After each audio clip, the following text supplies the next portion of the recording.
मोठी बातमी हाती येते। राग माणसाचं किती नुकसान करू शकतो याचं एक भयानक उदाहरण समोर आलंय। जळगाव इथे पिता पुत्राच्या नात्याला काळीमा फासणारी घटना शहरात घडली। एका बापानं आपल्या पोटच्या मुलाचा खून केल्यानं खळबळ उडाली। मुलगा दारू पिऊन घरी आला असताना शाब्दिक वाद झाला। हा वाद विकोपाला गेला आणि यानंतर झालेल्या झटापटीत रागाच्या भरात पित्याच्या हातून मुलाचा खून झाला। 26 वर्षांचा सौरभ सुभाष वर्मा आपले 2 भाऊ आणि आई वडिलांसह राहत होता।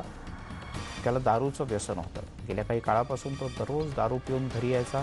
वादविवाद व्हायचे। शुक्रवारी रात्री 10च्या सुमारास दारू पिऊन सौरभ घरी आला। यानंतर वडील संतोष वर्मा आणि त्यांचं भांडण झालं। आपण अधिक माहिती घेऊयात। राजेश भागवत आपले प्रतिनिधी आपल्यासोबत आहेत। राजेश, जुन्या जळगाव परिसरात बालाजी पेठ हा परिसर आहे। इथे सुवर्णकार व्यावसायिक म्हणून सुभाष वर्मा हे प्रसिद्ध आहेत।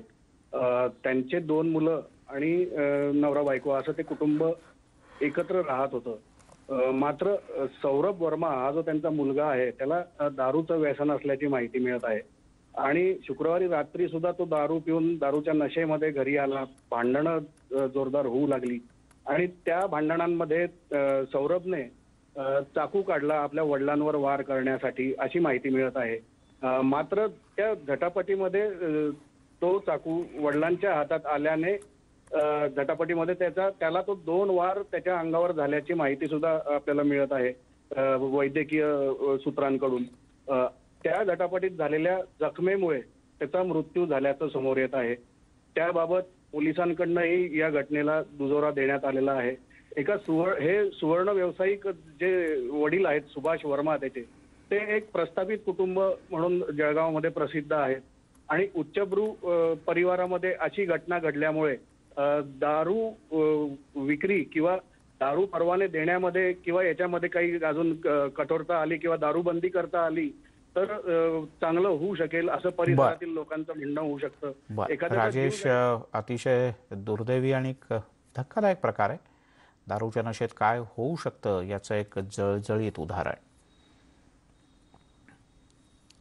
इकडे औरंगाबादमधून सुद्धा एक धक्कादायक बातमी हाती येते। औरंगाबादमधल्या कन्नड शाळेमध्ये विद्यार्थी आणि शिक्षकाच्या नात्याला काळीमा फासणारी घटना घडली। इथे 2 शिक्षकांनी विद्यार्थिनीचा विनयभंग केल्याचा प्रकार समोर आलाय।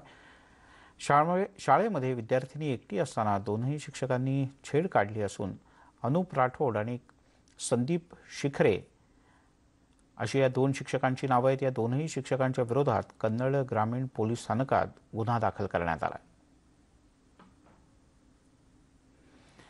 नागपूरच्या बुटीबुरी लगत फुकेश्वर शिवारात एक बिबट्या मृतावस्थेत सापडला। वनविभागाच्या प्राथमिक अहवालानुसार भोकेमुळे या बिबट्याचा मृत्यू झाला असावा असा अंदाज वर्तवला जातोय। पण वैद्यकीय अहवालानंतरच मृत्यूचं नेमकं कारण कळू शकेल असं वनविभागाच्या अधिकाऱ्यांचं म्हणणं आहे। बिबट्याचं वय अंदाजे 1.5 ते 2 वर्ष इतकं असावं असं वनविभागाच्या अधिकाऱ्यांनी म्हटलंय।